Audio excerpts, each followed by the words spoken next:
And now I please welcome His Excellency, the former President of the Islamic Republic of Pakistan, General Pervez Musharraf.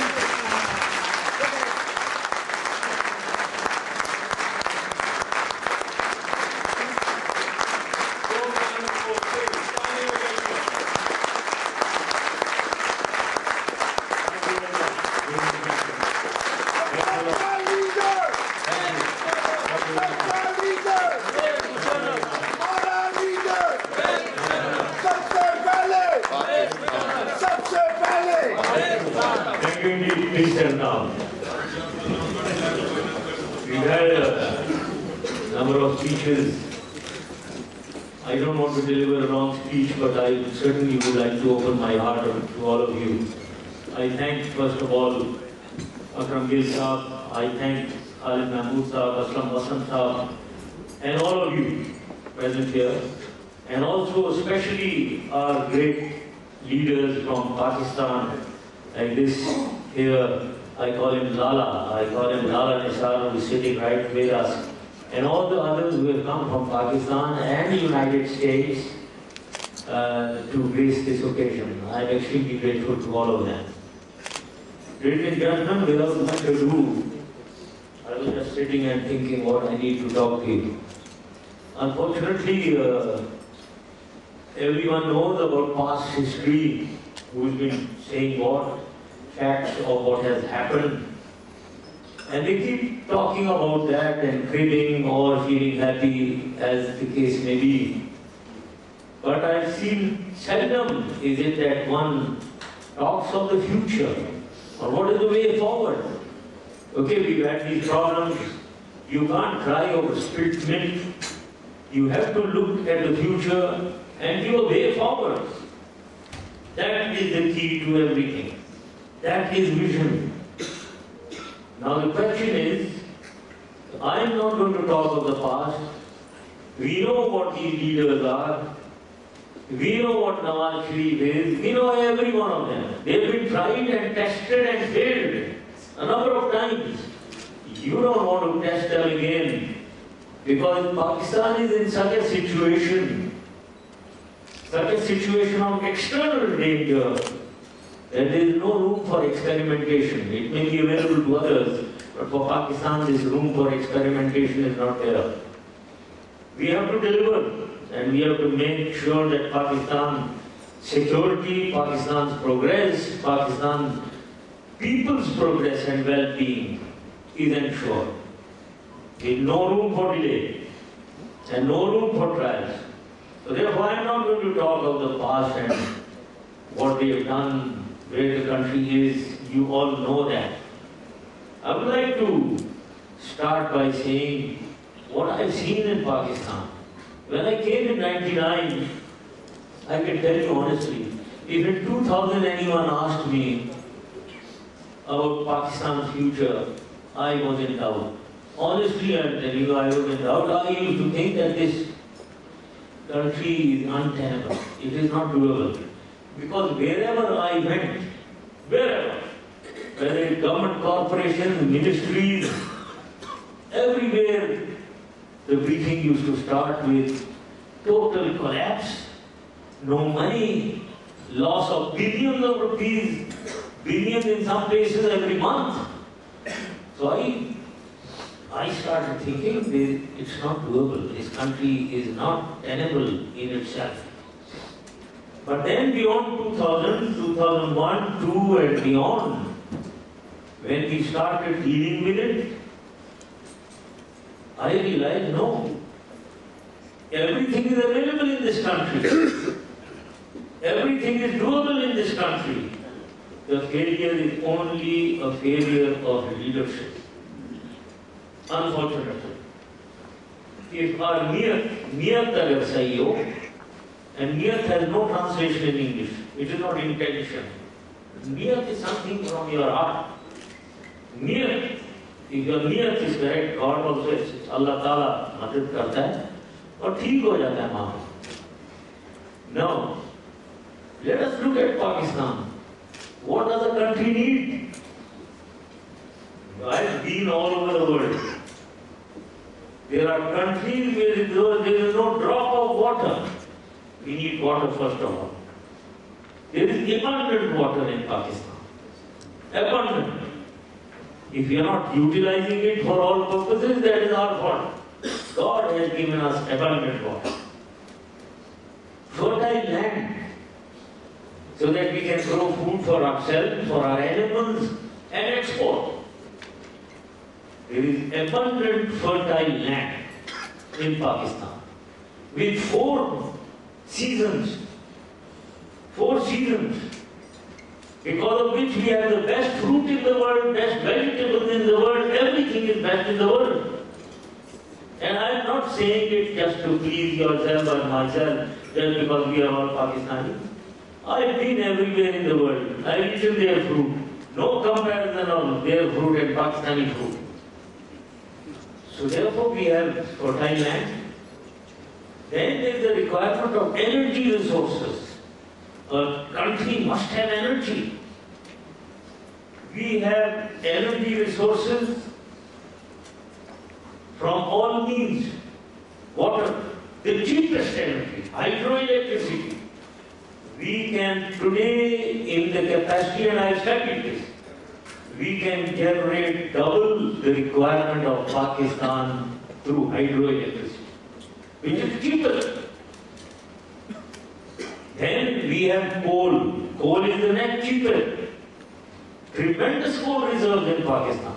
Third coal is one of the biggest coal reserves in the world. Then we have gas. Maybe oil is best, but tremendous amount of gas. Then we have nuclear.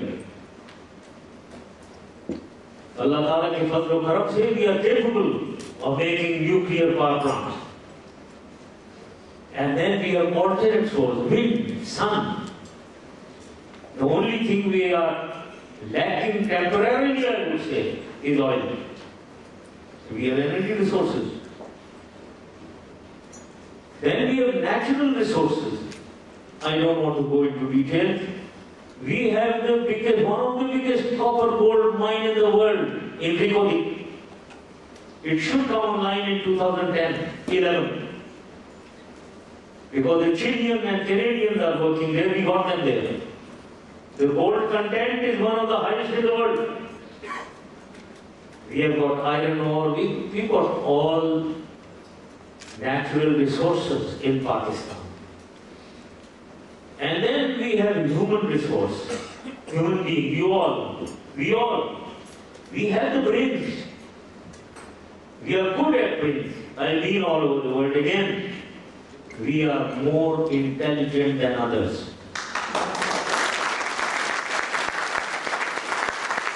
So, for heaven's sake, what do we lack?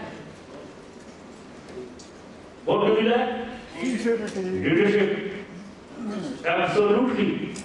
There is no doubt in my mind. Leadership failure, because of which all these resources go waste. So this is what the problem in Pakistan. Now I will come to what are the problems we are facing and what is the way forward. Biggest problem we are facing, I would say 4 problems. Law and order, terrorism, extremism. Due to which we suffer internationally and we suffer domestically.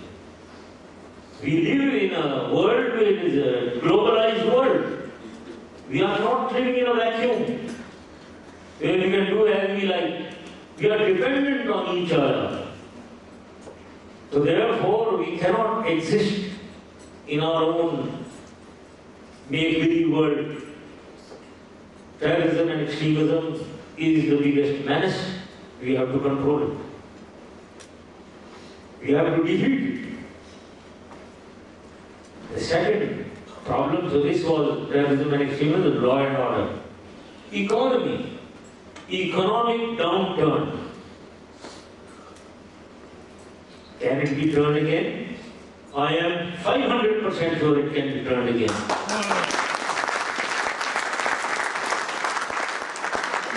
Again, what has happened? The situation now is not at all as bad as it was in 1999.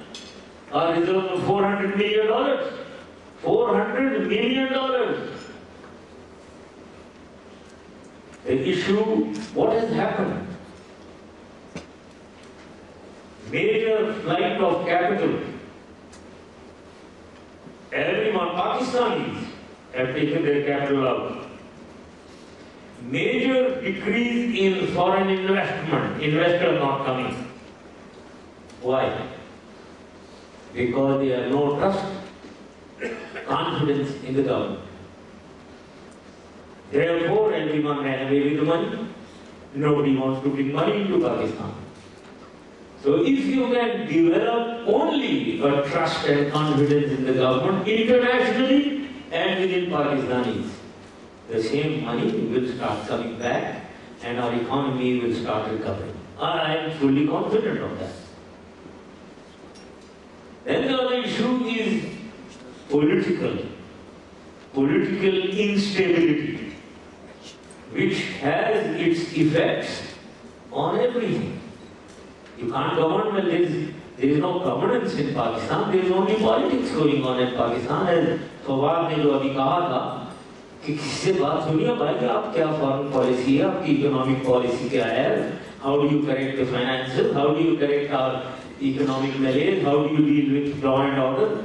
So we are not talking of these issues that are critical to Pakistan. So now we have to bring political stability into Pakistan. And what I am trying, why I have come into politics of Pakistan, believe me, it is just for maybe I could bring political stability. I personally feel what you require today is a person who can unify in thought and action. In thought and action. Three forces. The political forces in Pakistan, which means really the assemblies, the parliament, and the people of Pakistan. And the military and the bureaucracy. If you can bring uniformity of thought and action on all fronts, whether it is law and order, economy, political, I think you can stabilize Pakistan and take it forward. When I look at myself, when I look at the politicians around, I do not think any one of them is capable of bringing uniformity, unity of thought and action in these three elements. Can I do it? I don't know. I don't know, but I know I can unify in thought and action the military and the bureaucracy. The only thing left is the political. If I have the people's mandate and if the people are with me, I can unify in thought and action everything in Pakistan.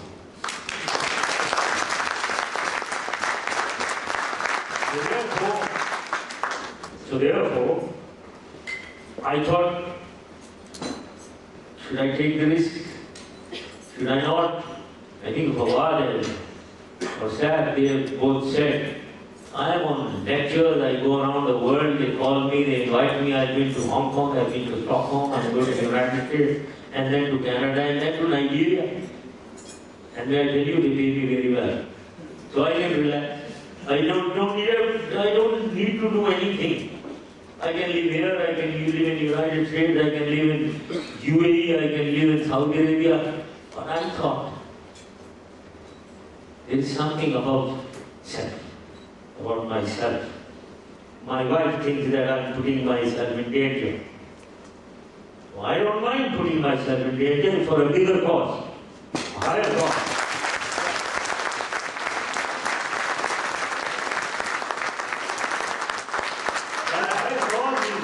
Your country, the higher cause is Pakistan.